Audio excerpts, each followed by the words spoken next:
नमस्कार दोस्तों, स्वागत है आपका हमारे YouTube चैनल पर। जैसे कि आपको पता ही है कि ये सीरीज़ चल रही है जिसमें कि हम DSSB के प्रीवियस पेपर के जनरल अवेयरनेस का पार्ट करते हैं। तो आज जो हम पेपर लेके आए हैं वो PGT कंप्यूटर साइंस फीमेल का है, जो कि 11/7/2021 को हुआ था। तो आइए इसको देख लेते हैं आज। तो इसका देखते हैं क्वेश्चन नंबर 21 क्या कह रहा है। क्वेश्चन नंबर 21 कह रहा है मोहिनी अट्टम कौन से राज्य से संबंधित है। तो उस राज्य का नाम बताना है। तो ऑप्शन नंबर 1 इसका आंसर बिल्कुल ठीक है। अगला क्वेश्चन देखते हैं, क्वेश्चन नंबर 22। ये कह रहा है निम्नलिखित में से कौन सा या कौन से स्मारक गुजरात में स्थित है। तो इन दोनों में से आपको बताना है कौन सी एक या दोनों स्मारक जो गुजरात में स्थित है, दोनों। ठीक है, तो ये दोनों ही जो किले हैं वो गुजरात में हैं। तो इसका थर्ड आंसर 3 ऑप्शन इसका बिल्कुल ठीक हो जाएगा। क्वेश्चन नंबर 23 देखते हैं। क्वेश्चन नंबर 23 कह रहा है निम्नलिखित में से कौन सा प्रत्यक्ष कर नहीं है। नहीं है बताना आपको। 3 ऑप्शन इसमें सही है और एक गलत है, तो वो बताना है जी। ऑप्शन नंबर GST है वो प्रत्यक्ष कर नहीं है। ये जो ऑप्शन है फर्स्ट इसका सही है। क्वेश्चन नंबर 24 देखते हैं क्या कह रहा है। निम्नलिखित कथनों में से आपको बताना है इसके बारे में और कौन सा सही है कौन सा गलत है। तो ये ऑप्शन नंबर 3, इसमें फर्स्ट और सेकंड दोनों ही सही हैं। ठीक है, अगला क्वेश्चन है क्वेश्चन नंबर 25। ये कह रहा है किसके द्वारा ऊष्मा के हस्तांतरण के लिए किसी माध्यम की आवश्यकता नहीं होती। तो इसमें विकिरण है जिसके लिए किसी भी प्रकार की ऊष्मा के हस्तांतरण की आवश्यकता नहीं पड़ती, विकिरण। ऑप्शन नंबर 3 इसका आंसर बिल्कुल ठीक है।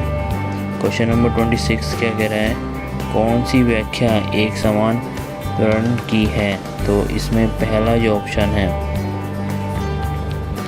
ठीक है वो बिल्कुल ठीक है। बाकी अगला क्वेश्चन देखते हैं। क्वेश्चन नंबर 27, निम्नलिखित में से कौन सा जो मिलाप है वो सही है, आपको ये बताना है। 2 इसमें मिलाप दिए हुए हैं, तो इसमें फर्स्ट और सेकंड दोनों ही सही हैं।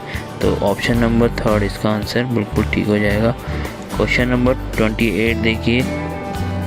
ये कह रहा है कि जब नदी मैदानी क्षेत्रों में प्रवेश करती है तो बड़े घुमावदार मोड़ अपनाती है, जिसे क्या कहा जाता है, उसको विसर्ग कहा जाता है। देखिए मैं आपको थोड़ा सा बता देता हूँ कि मैदानी क्षेत्र कौन से होते हैं। मैं आपको एक बार थोड़ा सा और बता देता हूँ दोबारा से कि जो ये वाला हिस्सा है ये सारा पर्वत हिस्सा है, इसको बोला जाता है पर्वतों की पर्वतमाला, यानी बहुत सारे पर्वत हैं और उसको हिमालय बोला जाता है।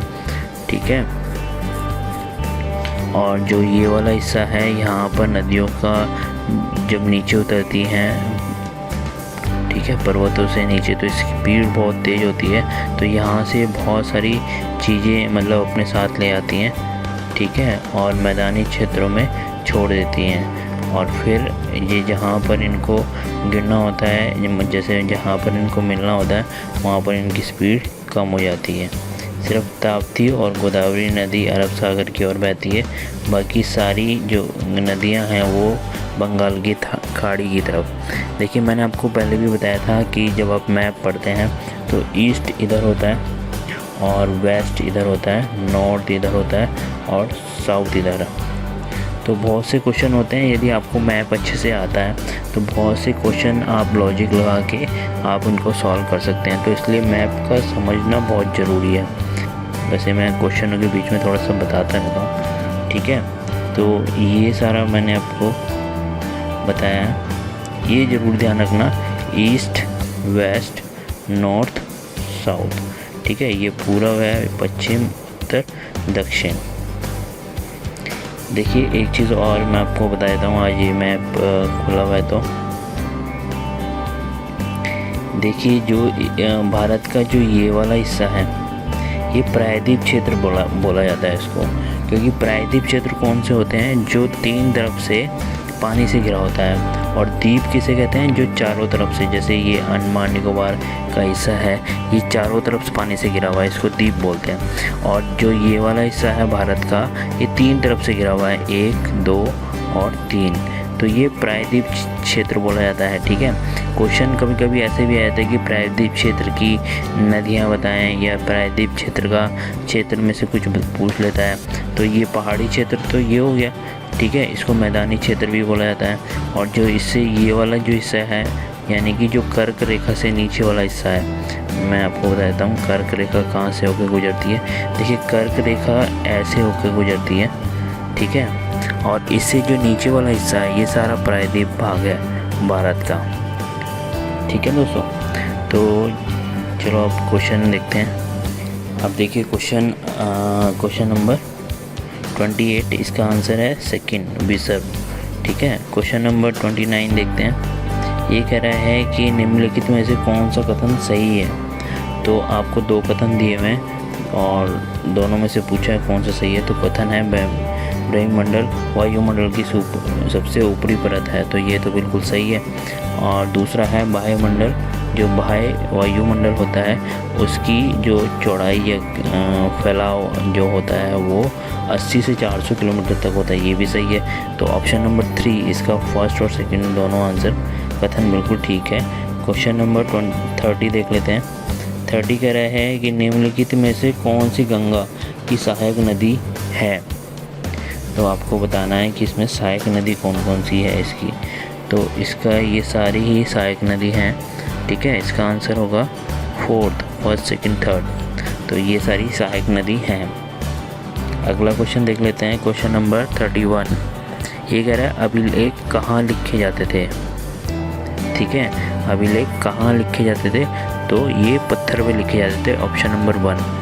तो इससे पहले जो आती थी वो पांडुलिपि आती थी। पांडुलिपि कहाँ लिखी जाती थी, पत्तों पे लिखी जाती थी। ठीक है, बता सकते हैं, मैं इसकी एक पूरी वीडियो बना दूंगा जिसमें कम से कम 20-25 क्वेश्चन ऐसे हैं जिससे कि आपकी प्रैक्टिस हो जाएगी। ठीक है, अगला क्वेश्चन देखते हैं। ये इसमें जो है दोनों ही कथन ठीक है। तो क्वेश्चन नंबर 33 देखते हैं। ये कह रहा है कि किसने दिल्ली में 1206 से लेके 1210 तक के दौरान शासन किया था। तो ये कुतुबुद्दीन अहमद था। सेकंड ऑप्शन इसका बिल्कुल ठीक था। क्वेश्चन नंबर 34 देखते हैं। ये कह रहा है कि मार्च 2021 के लिए किस ICC पुरुष खिलाड़ी ऑफ मंथ के लिए नामांकित किया गया। तो ये भुवनेश्वर कुमार है, ऑप्शन नंबर 3 इसका आंसर है। क्वेश्चन नंबर है 35। ये कह रहा है कि जो what went wrong and why, ये किसकी आत्मकथा है, किसने लिखी थी ये किताब। तो आत्मकथा नहीं है, सॉरी, ये किसने लिखी थी किताब। तो ये किताब का नाम बताया हुआ है। तो ये ऑप्शन नंबर 2 किरण बेदी हैं। ठीक है,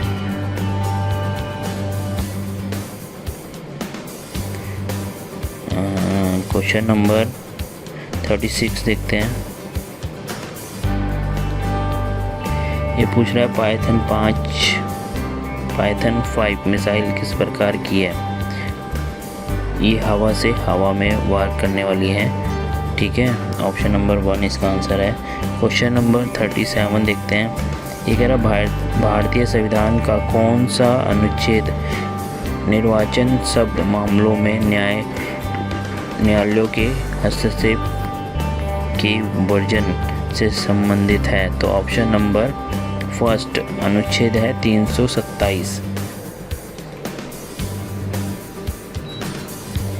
sorry, option number 1 329। Question number 38 देखिए। ये कह रहा है भारतीय संविधान के कौन से संशोधन ने चुनाव अधिकारों के उन्मूलन से संबंधित है। तो ऑप्शन नंबर 2 अनुच्छेद जो संशोधन 19 था वो इससे संबंधित है। क्वेश्चन नंबर 39 देखते हैं। ये कह रहा है कि